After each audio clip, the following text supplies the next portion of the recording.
ठरलेलं आहे। एकही भाकीदार सांगा त्याचं जो खरं ठरलेलं आहे त्याला शुभबोरे नाऱ्या असंच म्हणावं लागल, परंतु हे असं कधी घडणं शक्य नाहीये। महायुती या ठिकाणी प्रचंड मतानं आणि जास्त सीट घेऊन निवडून येणार आहे, एवढं मात्र निश्चित आहे। उद्धव बोलताना एक म्हणाले की इलेक्शन कमिशन किंवा यांच्याकडून निकाल तुम्ही स्वतःकडून लावून घेतला, आता सुप्रीम कोर्टात आहे आणि प्रचंड तुमचा दबाव आहे म्हणून ते निकाल येत नाही। सुप्रीम कोर्टावर एवढा दबाव आहे, हायकोर्टावर दबाव आहे, मग केजरीवालला जामीन दिली कशी? त्याला तर जेलमध्ये ठेवायला पाहिजे होतं। केजरीवाल तर बाहेर येऊन आता मोदींच्या विरोधात बोलायला लागलाय। लोकशाहीवर विश्वास न ठेवणारे हे लोक आहेत। न्यायालयाने घेतलेला निकाल आज केजरीवाल आले बाहेर आलेत, जामिनीवर आलेत बाहेर, त्यांना त्यांचं स्वातंत्र्य मिळालं। राजकारण हा भाग वेगळा असतो, न्यायालयीन प्रक्रियेमध्ये कुणालाही हस्तक्षेप करता येत नाही हे यांच्या डोक्यातही नाही।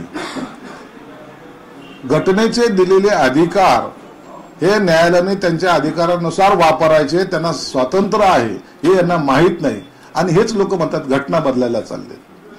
म्हणून हा विरोधाभासाचे जे काही स्टेटमेंट आहे, न्यायालयावर अविश्वास दाखवणे याचा अर्थ असा होतोय तुम्ही ह्या लोकशाहीला मानत नाही।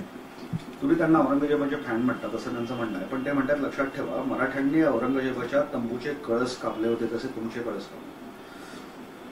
मराठ्यांनी औरंगजेबाच्या तंबूचे कळस कापले होते, तीच भूमिका आज आमची आहे। महाआघाडीचे जे नेते